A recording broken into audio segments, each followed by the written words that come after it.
Well, we have 8 weeks left in 2021, and even less if you subtract time for Thanksgiving and Christmas and New Year's.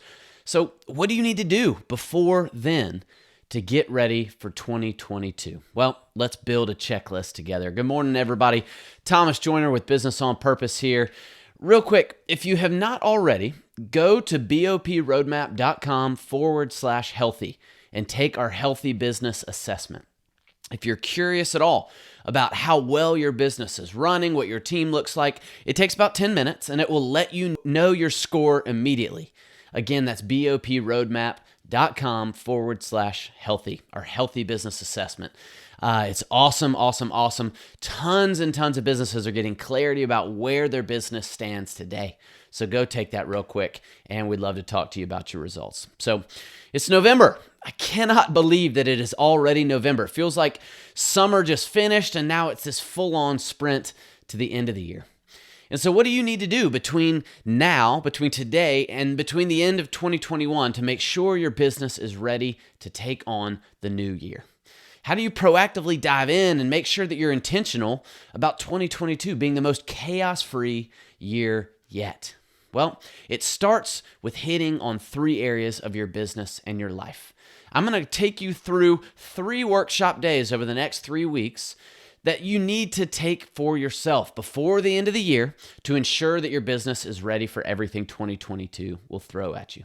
So if you're ready, dive on in. Make sure you put it on your calendar to listen to this podcast the next 3 weeks because they will build on each other. It's great stuff. We're doing it with all our clients, and you need to be doing it in your business. So step number 1, tweak and revisit your vision. You hear us harp on vision all the time, and that's because it's incredibly important. The end of the year, it's a perfect time to look at next year and make any necessary changes or tweaks. Are you well on your way to accomplishing it? Is your vision still possible? Is it too bold or not bold enough? Just read back through it by yourself, and then again with your team, keeping your vision always in front of you. It's a powerful way to make sure that you hit the bullseye. Because here's the thing, if you don't have the bullseye on the wall, I guarantee that you will hit exactly what you're aiming at, and you will miss what you really wanted to hit in the first place. So a few questions to ask yourself in relation to this and in relation to your vision. Am I living the life I want for my family, right? It all starts with that, right? Your business should inform the life for your family, not the other way around. Am I spending time with my spouse and kids? Am I spending enough time, the time that I want in the way that I want? How's my mental health? Are there healthy rhythms I continue to live in for a long time, especially with my fitness, with my faith, and with my family? And if not, write down what that needs to look like and make according changes. Is the business producing financially the way you'd hoped and worked for? Are there any factors leading to that? And do you need to hire someone or maybe make some changes? And is there anything standing in the way? Maybe there's some opportunities for next year that you hadn't noticed in the past that have just popped up, and how do you take advantage of those? Next, you can start diving in and saying, do we need to expand or shrink our product line or our services to better reach our vision and our clients? This is huge. Too often, we just do what we do, and we never switch it up. We say, well, we'll get to that in the future. I've got a client right now who started offering Christmas light hanging last year.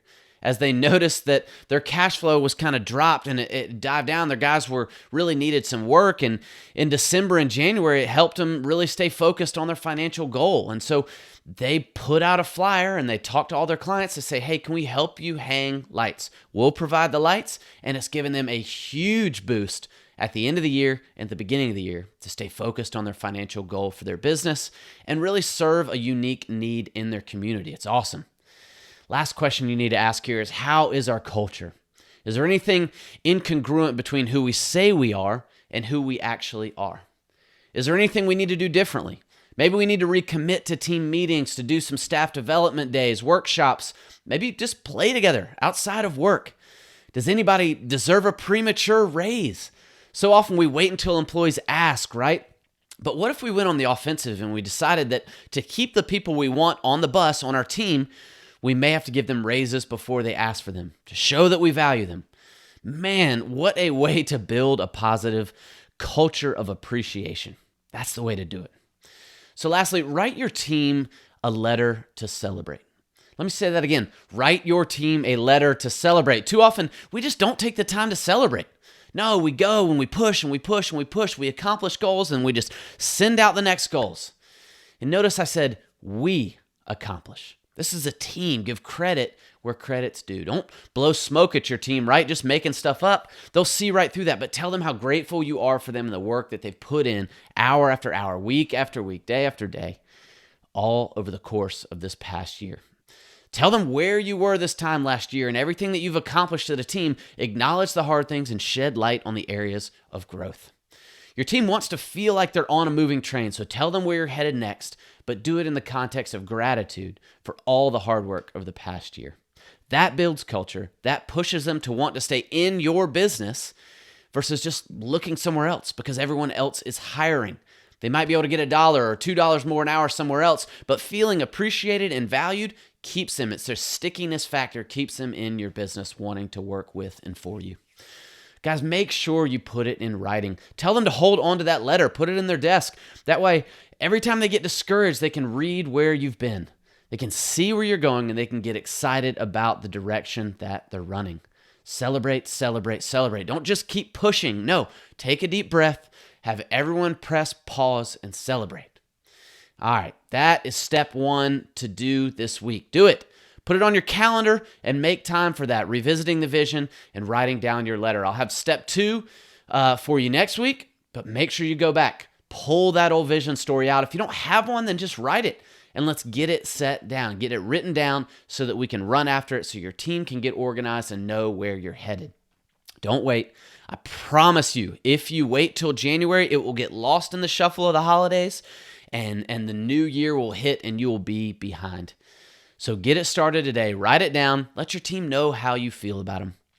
And I would love to hear back from you how that goes. So have a great week. I'll see you back here next Monday to talk through what you need to look at in your business finances before the end of the year. Super important to know your finances and get ready for your finances for next year. Thanks so much. Take care.